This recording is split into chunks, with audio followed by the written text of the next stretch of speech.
get my camera to focus.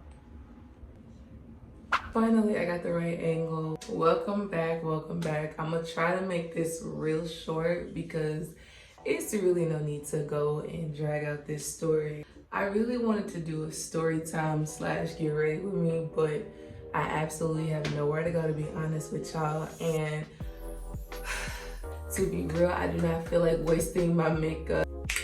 So let me get my drink first, okay? Y'all get y'all drinks ready because if you're over 21, definitely wine for the story, and get your snacks, get your tea, sis. When I tell y'all what happened in LA, y'all would not freaking believe me. So now me and BJ initially went on the trip to celebrate my cousin's birthday. She's special to me. Jared was somebody that was always like a sister when I was a kid. She intended on going to LA back in, I believe in the summer, but with Corona and everything, you know, LA is still kind of shut down. She was like, all right, let's move it to October. You know, we're gonna celebrate my birthday there. Me and BJ, you know, got our stuff together. I believe we went the 5th through the 9th, the 6th through the 9th. I don't remember. It all was kind of a blur, but I figured, you know, why not take BJ? He had never been to LA. So LA starts out fine. We left super early, right? We left here around like 5 a.m. because the time difference in LA is 3 hours different from where we're at. We're located in Florida. We wanted to get there in time for all of the festivities. So I almost missed the freaking flight, okay? Because I had stayed up trying to get cute. I had blue hair, it was short. Thinking this is not it. I'm later to find out staying up that long wasn't for me because I ended up falling asleep about 45 minutes from when we were supposed to get up. So fortunate enough, BJ woke me up, and of course I was in a panic. I was like, we gotta get to the airport. We gotta go here, we gotta do this. We need to do it now. He was so annoyed with me. We finally get to the freaking airport. And mind you, I'm going to insert clips of each part because I really wanted to vlog this trip. I really wanted to get footage, but it was such a trip. Like, we really don't know what's really going on. We just kind of finessing it. We get to LA around, I believe, 2 o'clock. We had to sit and wait at the airport because one of my cousin's friends was flying in from St. Louis. And so she didn't get there until, I believe, like 4 o'clock. So we was like, oh, okay, cool. We about to go kill time. And we decided to go to Hollywood Boulevard. Now, I hadn't realized it was a really bad idea because I had not calculated how far the airport was from where Hollywood Boulevard. So Hollywood Boulevard is like 45 minutes away from the airport. By the time that we got our Uber and our bags loaded and we talking to the Uber driver, it was an hour in itself. We kind of detoured, so we take our stuff to my uncle's house. So, you know, we go and tour immediately because now we on a time clock.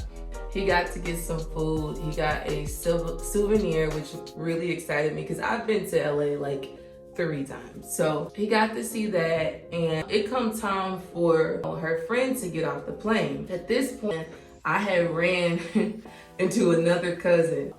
Bet, you know what I'm saying, take us to the airport so we don't have to pay for this freaking $40 Uber. He was like, oh, okay, I got y'all. It was so much stuff going on. We ended up getting to the airport hella late. We got there about 2 hours after this girl got there. She didn't seem mad. So we were good from there. So we catch the Uber back to where the Airbnb was. Now the Airbnb was near Anaheim, an hour drive from LAX. And we, at that point, were all jet lagged. So we get to the Airbnb and it was freaking beautiful, y'all. I want to say it was a 3-bedroom, like condo apartment type of thing, but it was so beautifully done. So me and BJ had the room upstairs, and Jara and her boyfriend had the room downstairs, and the remainder of the guests had a room that was, you know, to the left of the front door. This is a lifestyle that I wish I could live on an everyday basis. The first night we just kind of drank and we, you know, caught up with each other. We haven't really hung out like that, and I miss my homie. I miss everything about her. She's completely the same Jara since I've known her my whole entire life. So after that, we woke up the next morning. I had plans to go to the pool, but the pool closed at a specific hour. It was a big day, but we went on this boat. So one of the girls that took the trip with us had a family member down there as well who hooked us up with the boat. If y'all ever in the LA area and y'all need something to do or just want to adventure overseas with a black captain, someone who knows what he's doing, he's very inspirational and he owns his own stuff. So everything is his. So we get on this boat and it is the most beautiful thing I've ever seen. It was the most fun that I've ever had in my life. I got to see another part of just LA, baby, because we were just living life and I'm just still trying to figure out how, you know, we even, you know, pulled up some of this stuff. So we drinking on the boat and it's just a beautiful Saturday. So after we get off the boat, we go back to the Airbnb. We went to eat at this beautiful restaurant. It was a Mexican restaurant. It was so good. We went back on the boat. You know, at this point, my phone was like dead. I barely caught any moments of that, but it was a vibe. So we went home that evening after the boat and we all just chilled. I believe some of the girls went to a little kickback. Me and BJ, little old selves, decided to go back to the house because again we got tired and we just want to save our energy for the very next day. So let me tell y'all about Sunday.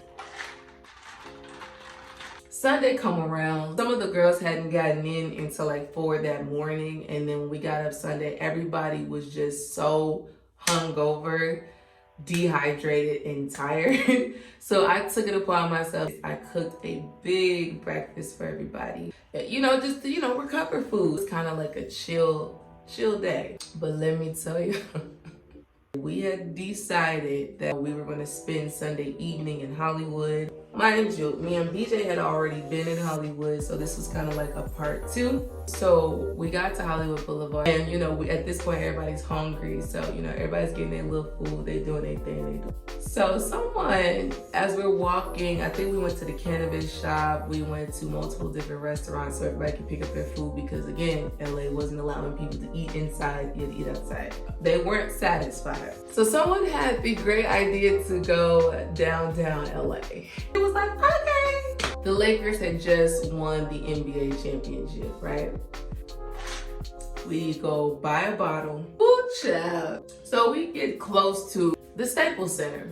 As we pulling up, our Uber driver is kind of getting real frustrated. Uber wasn't allowing more than 6 people in a vehicle at a time due to Corona, and we had to follow their policy. So as we're pulling up, the first group of people had already got to the Staples Center. And when I tell you, LA, I slept on y'all. Our Uber was like, yeah, so this is about the closest I'm gonna pull y'all up to, you know. So we like, you know, it's a mile and a half, let's walk. As we're walking, there is a big celebration in the middle of LA streets, okay? They're like,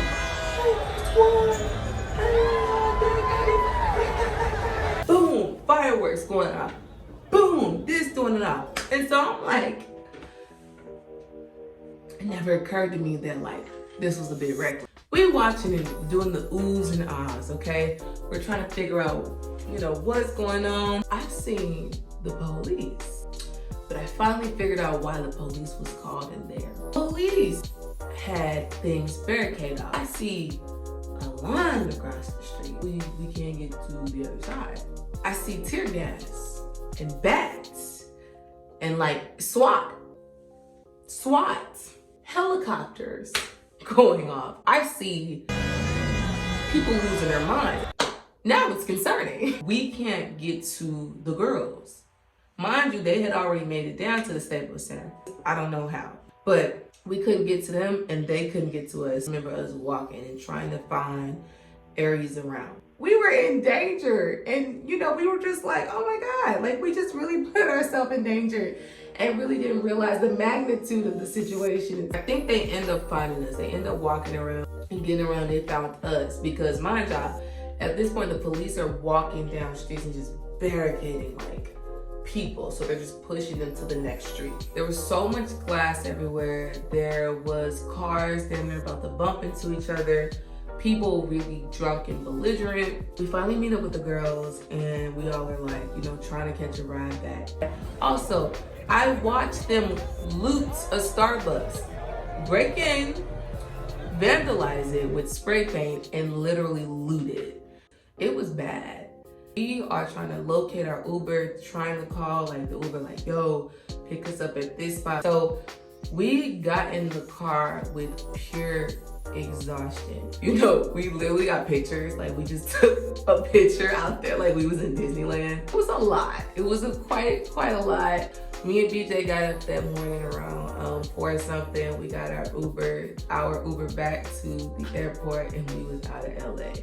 I definitely will be back to LA, you know what I'm saying? I'm not saying that I won't. But that is it, y'all. Until next time, I will see y'all later. Police and the crowd began to disperse as those LAPD units pulled into reverse. We are talking now upwards of 1,500 to 2,000 people.